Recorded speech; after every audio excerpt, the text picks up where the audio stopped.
अस्सलाम वालेकुम, मैं हूं रेहान तारिक और आप देख रहे हैं दस्तक। तहरीक इंसाफ को एक और सियासी झटका लग चुका है और ये सियासी झटका JUIFA ने PTI के साथ इत्तेहाद में शामिल ना होने का ऐलान करके PTI को दिया है। ज़ाहिर है JUIFA के इस फैसले के आगे बहुत से मुहर्रिकात हैं जिनमें दोनों जमातों का एक दूसरे पर अदम एतमाद, PTI में बढ़ते इख्तलाफात, फिर PTI में मौलाना के साथ इत्तेहाद में आरा का तकसीम होना और सबसे बढ़कर इस्टेब्लिशमेंट के तहरीक इंसाफ के साथ राब्तों पर JUIFA में तशवीश की लहर दौड़ना शामिल था। इन तमाम मुहर्रिकात की वजह से JUIFA और तहरीक इंसाफ में फासले बढ़ते चले गए, जिसका नतीजा ये निकला कि दोनों जमातों में बात बन न सकी और JUIFA ने तहरीक इंसाफ से सियासी एतबार से किनारा कशी इख्तियार कर ली। JUIFA ने अपनी मजलिस अमूमी के 2 रोज़ा इजलास में PTI के साथ ना चलने का जो फैसला किया है, उसकी अंदरूनी कहानी JUIFA ने यह तय किया है कि वो तहरीक इंसाफ के साथ इत्तेहाद नहीं करेगी और न ही किसी ऐसे इत्तेहाद में शामिल होगी जो तहरीक इंसाफ के इमा पर कायम किया जाएगा। JUIFA ने यह भी फैसला किया है कि वो पार्लियामेंट में आज़ाद हिज़्ब इख्तिलाफ का किरदार अदा करती रहेगी, वो हुकूमत का हिस्सा नहीं बनेगी और पार्लियामेंट में ज़ेर गौर आने वाले मामलात का जायज़ा लेती रहेगी और बवक्ते ज़रूरत तहरीक इंसाफ के साथ ताउन करने या ना करने का तयन करेगी। अब वाकिफ़ान हाल का JUIFA के इस फैसले पर कहना है कि JUIFA ने यह फैसला इसलिए किया क्योंकि तहरीक इंसाफ ने अपने इस्टेब्लिशमेंट से मुताल्लिक राब्तों से तमाम अपोजिशन जमातों को लाइल्म रखा। दूसरी जानिब ज़राए का कहना है कि जमीयत उलमा इस्लाम फे तहरीक इंसाफ की दोहरी सियासत पर तशवीश का शिकार थी।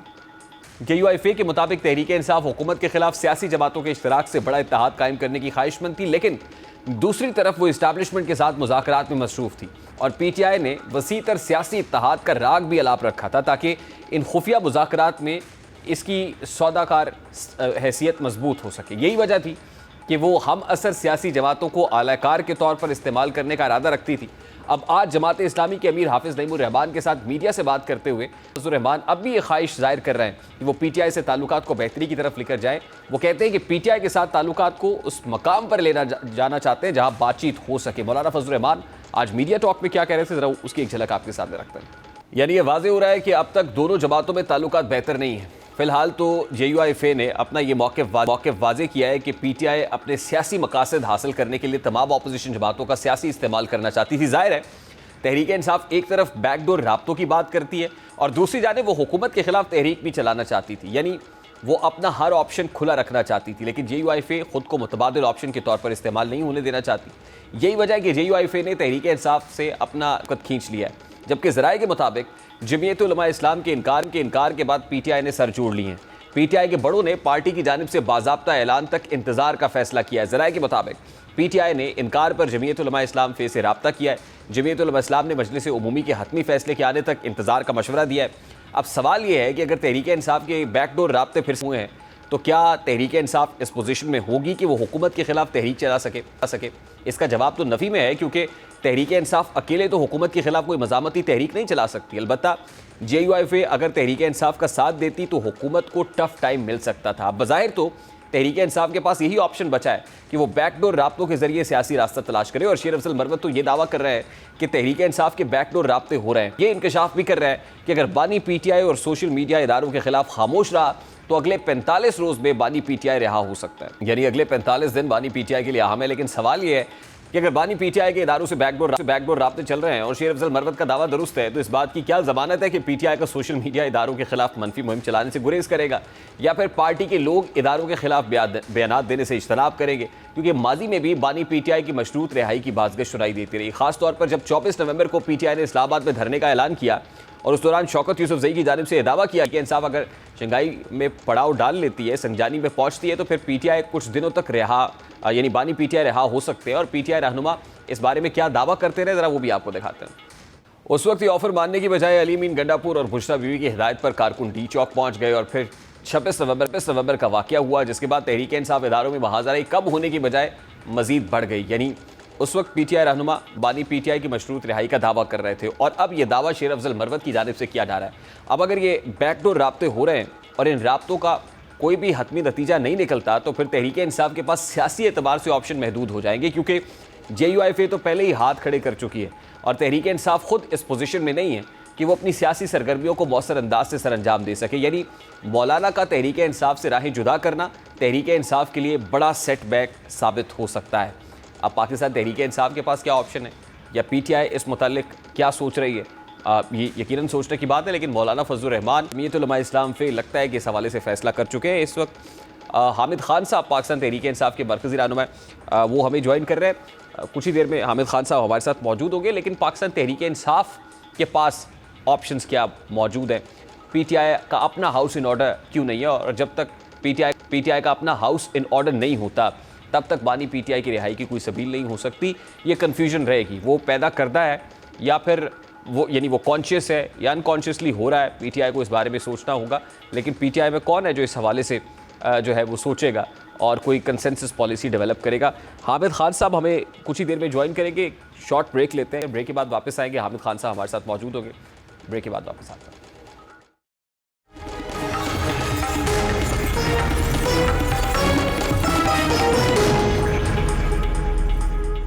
इस वक्त पाकिस्तान तहरीक इंसाफ के मरकज़ी रहनुमा हामिद खान साहब हमारे साथ मौजूद है। अस्सलाम वालेकुम हामिद खान साहब, बहुत बहुत शुक्रिया आपके वक्त के लिए। जमीयत उलमा इस्लाम फ़े के जो मरकज़ी वो भी मजलिस आमला है, उस पर यह फ़ैसला किया गया है कि पाकिस्तान तहरीक इंसाफ के साथ कोई लहाक नहीं करना, इत्तेहाद नहीं करना। आपको लगता है कि पीटीआई के लिए एक बहुत बड़ा झटका है, क्योंकि पाकिस्तान तहरीक इंसाफ के पास ऑप्शन ऑलरेडी बड़े महदूद हैं और ऐसे में जमीयत उलमा इस्लाम फ़े की तरफ से बिल्कुल सुर्ख झंडी दिखा देना, how big is this blow for PTI sir? देखिए, इत्तेहाद की तो बात नहीं की थी। हम तो सिर्फ चाहते हैं अलायंस।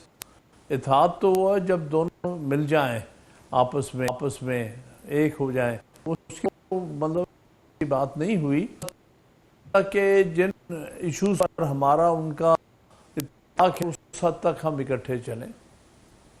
तो सर, ग्रैंड ऑपोजिशन अलायंस की बहुत बाज़गश थी। ग्रैंड ऑपोजिशन अलायंस ना बनने में क्या रुकावट हाइल है? क्या पाकिस्तान तहरीक इंसाफ का अपना एटीट्यूड आड़े आ रहा है, जिसका शिकवा, जिसकी शिकायत जमीयत उलमा इस्लाम फ़े बार बार करती है? पर्टिकुलरली एस्टैब्लिशमेंट से राब्तों पर बहुत एतराज़ है उनको। जी हाँ, बिल्कुल एतराज़ है हमें पाकिस्तान से राब्तों पर। हम तो सोचते हैं कि हम इकट्ठे मिलकर जो आइन की बरतरी के लिए काम करें और 26वीं तरमीम का ख़त्मा करें। हमारा तो यही प्रोग्राम है, जिसके लिए जो भी हमारा साथ दे हम उनके साथ हैं। नहीं, लेकिन जमीयत उलमा इस्लाम फ़े को शिकवा पाकिस्तान तहरीक इंसाफ से है ना सर, कि आप इस्टेब्लिशमेंट से जमीयत उलमा इस्लाम फ़े को ऑन बोर्ड लिए बगैर, एतमाद में लिए बगैर राब्ता क्यों कर रहे हैं? इस्टेब्लिशमेंट के साथ आप क्यों राब्ते कर रहे हैं? या तो आप हमारे साथ चलिए या फिर इस्टेब्लिशमेंट से इंगेज करें। हम कोई राब्ते नहीं करते इस्टेब्लिशमेंट के साथ। सर, आज़म सवाती साहब का स्टेटेड पोजीशन है कि इमरान खान साहब की इमा पर उनके ग्रीन सिग्नल पे वो इस्टेब्लिशमेंट से राब्ता कर रहे हैं। बाद में उन्होंने इस बात से इनकार कर दिया था। जी हामिद खान साहब, मैं जानना ये चाह रहा हूँ कि एज ऑफ नाउ इस्टेब्लिशमेंट से राब्तों का करंट स्टेटस क्या है पीटीआई की तरफ से? कोई स्टेटस नहीं है सर। पीटीआई की प्रिंसिपल पोजीशन क्या है? इस्टेब्लिशमेंट से राब्ता होना चाहिए नहीं? क्योंकि बैरिस्टर गौहर साहब ने ये कहा ना, बैरिस्टर गौहर ये कहते हैं कि इमरान खान साहब ये कहते हैं मेरी ज़ात की हद तक नहीं, लेकिन वैसे इस्टेब्लिशमेंट से इंगेज किया जाना चाहिए और इश्यूज के ऊपर। ये बात कंट्राडिक्टरी है, मैं नहीं समझता। इमरान खान साहब ने ये कहा कि मेरी हद तक नहीं, इसका मतलब पार्टी की हद तक भी नहीं। आप ये समझते हैं कि पार्टी की हद तक भी इमरान खान साहब ने कैटेगोरिकली कह दिया कि नहीं होना चाहिए इस्टेब्लिशमेंट से राब्ता, और अगर आप कोई इस्टेब्लिशमेंट से इंगेज करेगा या करने की ख्वाहिश रखेगा तो पीटीआई की प्रिंसिपल या इमरान खान की प्रिंसिपल पोजीशन के अगेंस्ट जाएगा? मैं समझता हूं। तो सर फिर ये इसका मतलब तो ये है कि बानी पीटीआई, ज़ाहिर है वो खुद तो नहीं कह रहे होते और उनकी आवाज़ कुछ लोगों के ज़रिए बाहर आती है, तो वो लोग जो पैगाम लेके आते हैं वो को डबल गेम खेल रहे हैं। मैं कुछ नहीं कहना चाहता, ना मैं इस पर कमेंट करता हूं। हमने ये देखा है कि इस वक्त हुकूमत जो है और इस्टेब्लिशमेंट ये इमरान खान से सही माने में राब्ता नहीं करने दे रही उन लोगों को जिन लोगों की उनको एडवाइस की ज़रूरत है। लिहाजा बारहा हमें वापस किया जा रहा है। मैं 6 अटैम्प्ट्स कर चुका हूँ, कोर्ट ऑर्डर के बावजूद भी ये मुझे नहीं खान साहब से मिलने देते।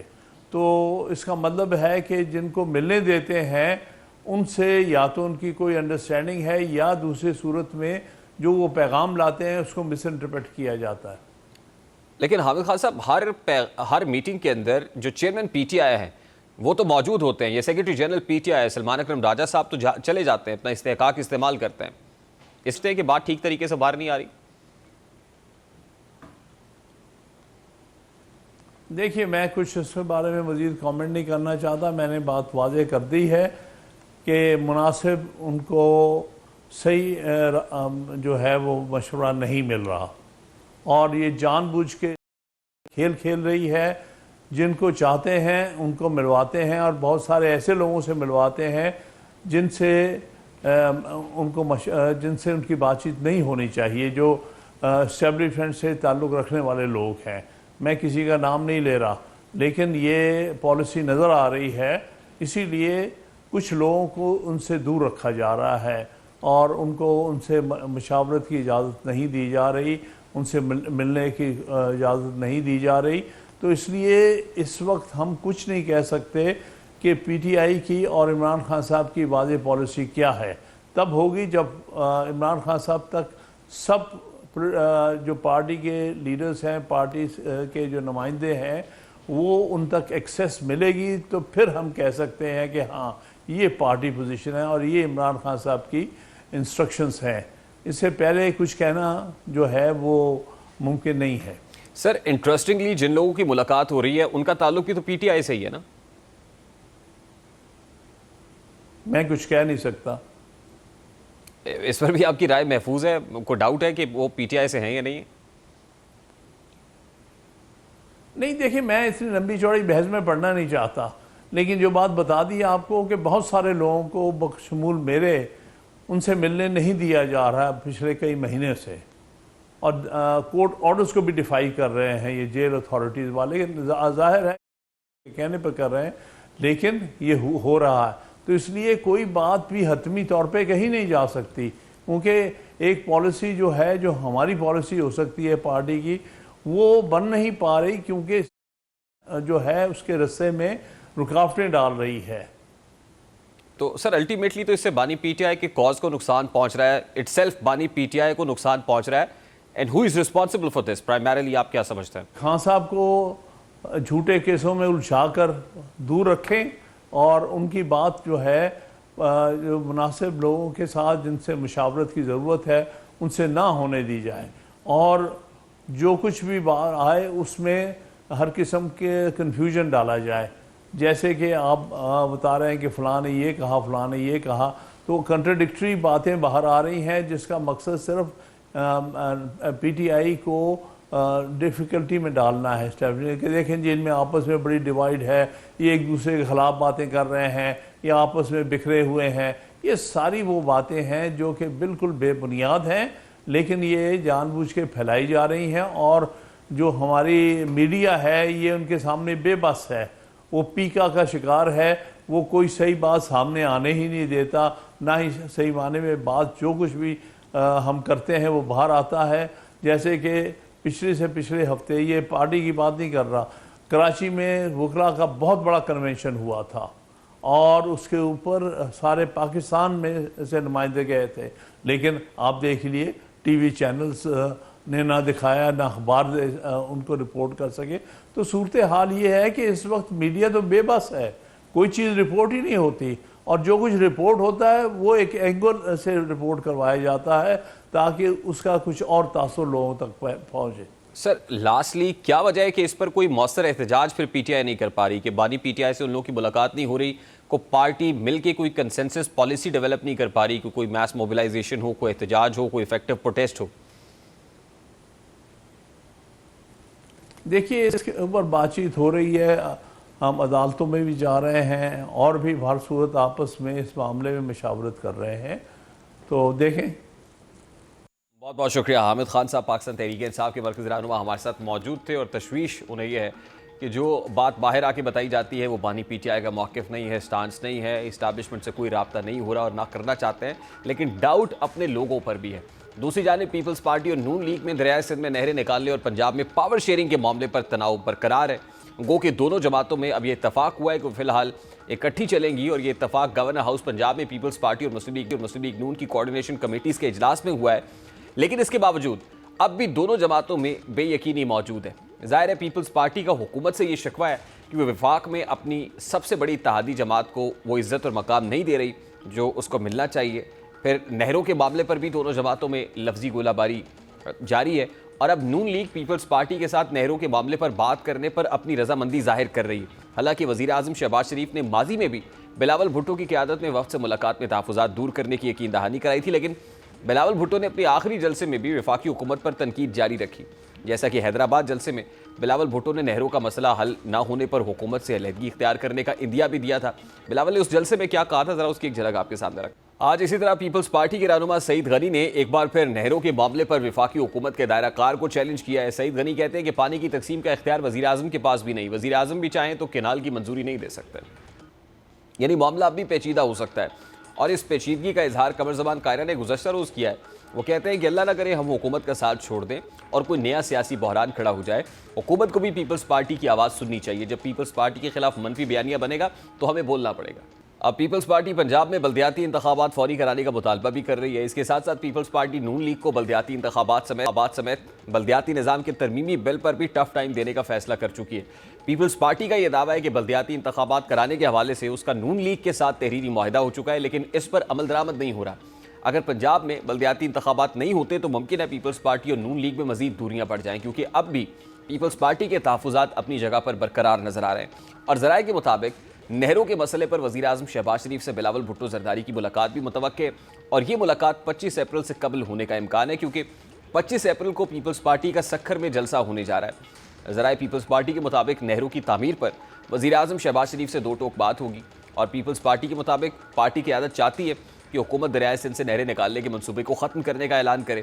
अब देखना यह कि वज़ीर आज़म और बिलावल भुट्टो में मुमकिन बैठक दोनों जमातों को फिर से करीब ला सकती है या नहीं। अगर इस मुलाकात में कोई ब्रेक थ्रू नहीं मिलता तो मुमकिन है बिलावल भुट्टो सक्खर जलसे में फिर से हुकूमत को अपनी तनकीद की नोक पर रख लें। अभी एक ब्रेक लेंगे और ब्रेक के बाद जब वापस आएंगे तो गुफ्तगू को कंटिन्यू करेंगे।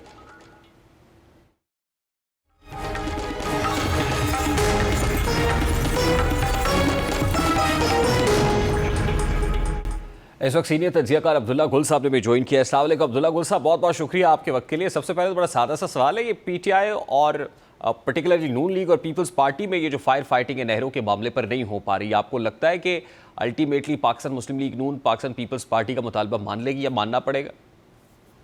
बिस्मिल्लाहिर्रहमानिर्रहीम, बहुत शुक्रिया। देखिए, जहाँ तक पाकिस्तान पीपल्स पार्टी का मुतालबा है तो सबसे पहले तो सवाल ये पैदा होता है, दो बातें। क्या पाकिस्तान में पानी कम है? तो पानी तो मौजूद है, क्योंकि अगर पानी ना हो तो फिर आपको पता ही है कि सिंध के अंदर जिस तरीके से पानी ज़िया हो रहा है, और वो बाकायदा वाटर कमीशन की रिपोर्ट मौजूद है। एक दफ़ा नहीं, कई मुतअद्दिद जो है इंडिपेंडेंट कमीशन की भी रिपोर्ट मौजूद है। दूसरी लेकिन पानी का प्रॉब्लम तो अब्दुल्ला गुल साहब पंजाब में भी है और सिंध में भी है, दोनों जगहों पे। पूरे पाकिस्तान का प्रॉब्लम तो है अल्टीमेटली, अगर फ्यूचरिस्टिकली देखा जाए तो। वो बात आपकी दुरुस्त है। वो तो पाकिस्तान पहले 25 ममालिक में पहुंच चुका है जिसमें पानी की कमी है, और अगले 5 साल के बाद पहले 12 ममालिक में पहुंच जाएगा खुदा न खास्ता। जब पाकिस्तान बना था तो 5800 क्यूसिक फ्रेश वाटर अवेलेबल था पर कैपिटा। जी, तो बड़ा अलार्मिंग है सर ये। जी, और फिर कम होते होते ये तकरीबन अभी 900 से भी नीचे चला गया है, और ये 750 के बाद एक इंसान का जिंदा रहना जो है नामुमकिन हो जाएगा। लेकिन बहरहाल इससे मुबर्रा अभी हकीकत ये भी है कि सिंध के अंदर जो जिस तरीके से पानी जा रहा है और समुंदर में ज़ाया हो रहा है, वो भी एक हकीकत है जिसको हम डिनाई नहीं कर सकते। इससे हट के कि वाकई पानी की कमी है, लेकिन उसके कमी को पूरा करने के लिए जहां हमें वाटर मैनेजमेंट करनी थी वो हम नहीं कर पाए। लेकिन जो अहम बात है वो ये है कि जिस दिन ये नहर का मंसूबा जो ग्रीन इनिशिएटिव के जरिए जो है बात हुई, जिसके अंदर सऊदी अरब और दीगर ममालिक शामिल थे, और उस टाइम पे इसके लिए रकम मुख्तस की गई, तो तब तो सबने जो है वो उसके ऊपर हामी भरी और इकरार किया बजाय इनकार करने। तो आज ये इनकार क्यों? इसका मतलब ये है कि कहीं ना कहीं कोई पार्टी मफादात जो हैं वो ओवरलैप कर रहे हैं। नहीं, लेकिन अब्दुल्ला गुल साहब उसके बाद सिंध के अवाम भी इनकार कर रहे हैं ना। मुझे नहीं लगता कि पीपल्स पार्टी को शायद इस बात की तवक्को या कहीं किसी जगह पे इम्कान भी था कि सिंध के अवाम इस कदर रिएक्शन देंगे इस मामले के ऊपर। वो रिएक्शन अब आ रहा है जिसके सामने बंद बांधना खुद पीपल्स पार्टी के सामने मुश्किल हो गया है, और अल्टीमेटली ये प्रेशर नून लीग पे पीपल्स पार्टी डाल रही है कि इस मंसूबे को खत्म किया जाए। देखिए, पीपल्स पार्टी इस हुकूमत से अलहदा नहीं हो सकती। आपको याद होगा कि जब आपके साथ तो मेरी बातचीत होती रही, आपको याद होगा PDM-1 की जब हुकूमत थी, तो उस टाइम पे भी मैं यही कहता था कि ये कोई आपस में अलहदा नहीं हो रहे, ये ज़बानी कलामी जो है वो आपस में गोलाबारी करते रहते हैं। लेकिन असल में अंदर जो है इनको मालूम है कि तहरीक इंसाफ का जो एक हवा है वो इनके ऊपर मौजूद है, और जब तक वो मौजूद रहेगा ये आपस में चाहे कुछ भी हो जाए, ये शीरो शक्कर ही रहेंगे। ज़बानी नहीं, कलामी ये जो है बात एक आपकी दूसरे पे दुरुस्त है अब्दुल्ला गुल साहब, लेकिन पाकिस्तान पीपल्स पार्टी की अपनी सियासी जो बका है उसको भी तो खतरा लाक है ना। सिंध के अवाम जितना स्ट्रांगली इसको अपोज कर रहे हैं, तो पीपल्स पार्टी खासतौर पे मैं तो कहता हूँ कि जो सिंध के अवाम है वो इस मंसूबे के खात्मे से कम पर राजी नहीं है। वो ये नहीं कहते कि इसको वापस, वो कहते हैं इसको खत्म करें, ऐसा मंसूबा हमें कबूल ही नहीं है। नहीं होगा। आप देख लीजिएगा कि ये रियासत का मंसूबा है, और रियासत के मंसूबे के ऊपर जो है आपको सरतस्लीम खम करना तो पड़ेगा। और पाकिस्तान जहाँ पीपल्स तक पार्टी समझौता कर लेगी सर?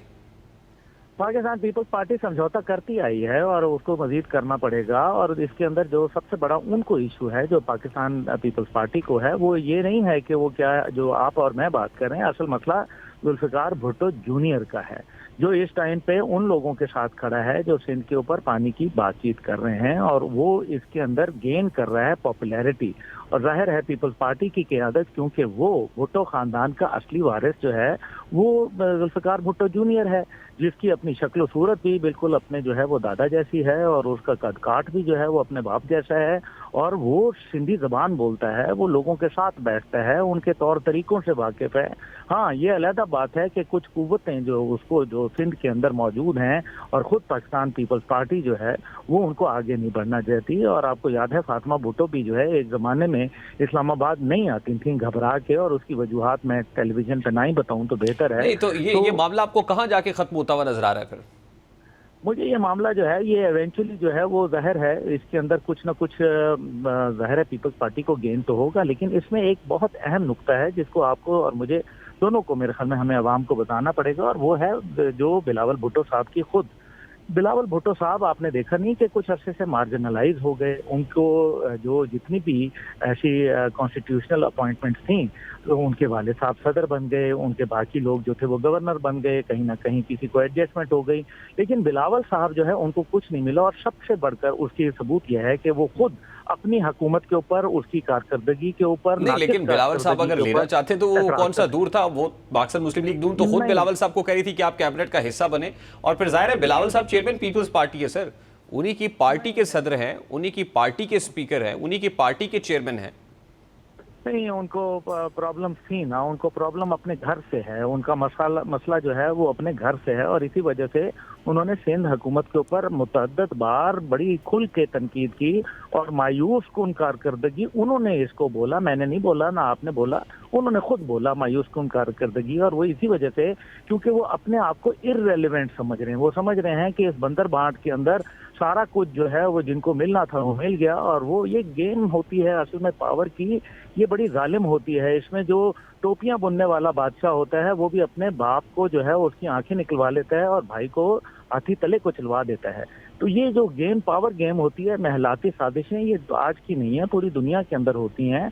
लेकिन बहरहाल इस सारे के अंदर जाहिर है कुछ ना कुछ जो है वो पीपल्स पार्टी को उनको एज देना पड़ेगा, और उसकी बुनियाद के ऊपर सिंध के अंदर जो है ये पानी का मंसूबा तो एक इंटरनेशनल मंसूबा है, इसको अब आप जो है इससे पीछे नहीं हो सकते। अब ये अगर ये कोई सोच रहा है कि हम इसको तर्क कर देंगे, खत्म कर देंगे, ये मुमकिन नहीं होगा, ये I think it is impossible. बहुत बहुत शुक्रिया अब्दुल्ला गुल साहब, आपके वक्त के लिए। अब्दुल्ला गुल साहब हमारे साथ, उनका अपना व्यू पॉइंट है, वो ये समझते हैं कि मंसूबा खत्म हो जाए या बिल्कुल इररिलेवेंट हो जाए, ये नहीं हो सकता, लेकिन किसी ना किसी जगह जाके पीपल्स पार्टी से कॉम्प्रोमाइज़ ज़रूर हो सकता है। कुछ लो और कुछ दो से मामला खत्म हो जाएगा, मंसूबा खत्म नहीं होगा।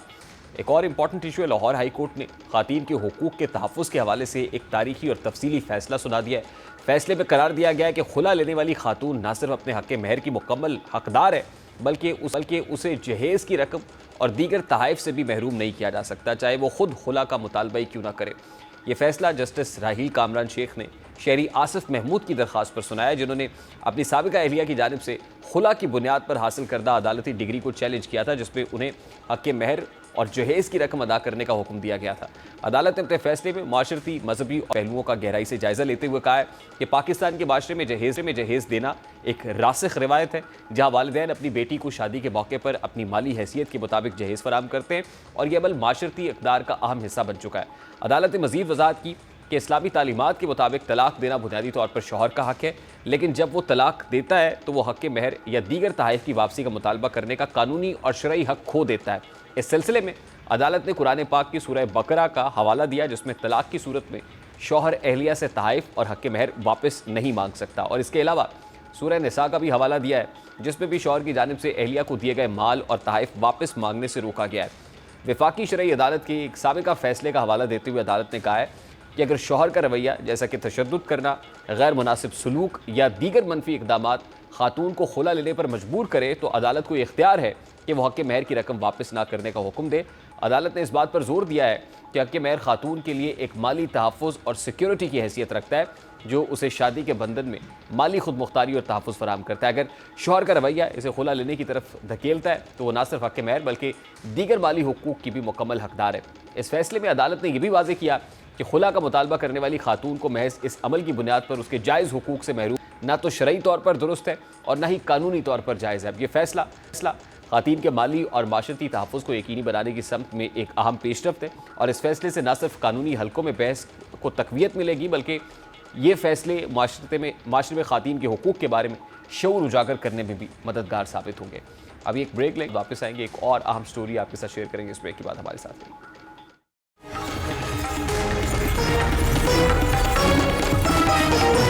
गजा की पट्टी में जारी इंसानी बहरान ने इलाके को नाकाबिले बर्दाश्त हालात से दो चार कर दिया, जहाँ खुराक की शदीद किल्लत, मुसलसल इसराइली बमबारी और इमदादी तरसील पर पाबंदियों ने ज़िंदगी को बदतर बना दिया है। अब 61 साला फ़लस्तीनी खातून कनान, जो इसराइली बमबारी के नतीजे में बेघर होकर खान यूनिस में एक खैमे में अपने अहल खाना के साथ रिहाइश पजीर है, उन्होंने गैर मुल्की मीडिया को बताया कि खुराक की दम दस्तियाबी के बायस वो बच्चों को कछुए का गोश्त पकाकर खिलाने पर मजबूर हैं। अब गजा में खुराक की किल्लत इंसानी तारीख के बदतरीन बहरानों है। आलमी इदारे खुराक और IPCC की रिपोर्ट्स ने इंकशाफ किया है कि गजा की 96% आबादी यानी तकरीबन 21,50,000 अफराद शदीद ग़िज़ाई अदम तहफ़्फ़ुज़ का शिकार है, जबकि निसफ से ज़ायद आबादी फाका कशी की हालत में है। शिमाली गजा में हालात ख़ास तौर पर संगीन है, जहाँ माहिरीन ने खबरदार किया कि कहत पहले ही जन्म ले चुका है और मई 2025 तक पूरा खित्ता कहत का शिकार हो सकता है। अक़वाम मुत्तहिदा के सेक्रेटरी जनरल एंटोनियो गुतेरेस ने इसे ख़तरनाक फ़र्द जुर्म करार देते हुए आलमी बरादरी से फ़ौरी मुदाखलत की अपील की है। अब गजा में इमदादी तरसील पर इसराइली पाबंदियों ने बहरान को मज़ीद गहरा कर दिया है। गजा के बच्चों की हालत बदतरीन है, जहाँ 90% बच्चे कई माह से फाकों पर मजबूर हैं। अक़वाम मुत्तहिदा की रिपोर्ट के मुताबिक 5 साल से कम उम्र के 60,000 बच्चे ग़िज़ाई किल्लत का शिकार है और 50,000 को फ़ौरी तिब्बी इमदाद की ज़रूरत है। हामिला ख़ातीन भी ग़िज़ाई कमी के बाइस पेचीदगियों का शिकार हैं, जिससे कबल अज़ वक्त ज़िचगी, कम वज़न बच्चों की पैदाइश और हमल साकित होने के वाक़यात बढ़ गए हैं। अक़वाम मुत्तहिदा के इदारे खुराक और ज़राअत के मुताबिक गजा में 95% मवेशी हलाक हो चुके हैं और पोरबा तकरीबन ख़त्म हो गया है, जिसने मकामी खुराक की पैदावार को नामुमकिन बना दिया है। अब इसराइली फ़ौज ने 18 मार्च 2025 से गजा में दोबारा कार्रवाइयाँ तेज़ कर दी हैं और दावा किया है कि उसने 30% इलाके को सिक्योरिटी बफर जोन में तब्दील कर दिया है। अब गजा की ये सूरत हाल पूरी इंसानियत के लिए किसी कम नहीं है। तुमने देखे नहीं हल्का अमरूज के रंग, गर्मी बादाए पर्दा से पिघलते हुए लोग और अपनी ही ख्वाहिशात के हाथों बेबस होकर, रोज़ जीते हुए रोज़ मरते हुए लोग। प्रोग्राम के वक्त अपने इख्तिताम को पहुँचा, आपसे मुलाकात होगी इंशाअल्लाह कल। अपना रखिए ख्याल। अल्लाह हाफ़िज़।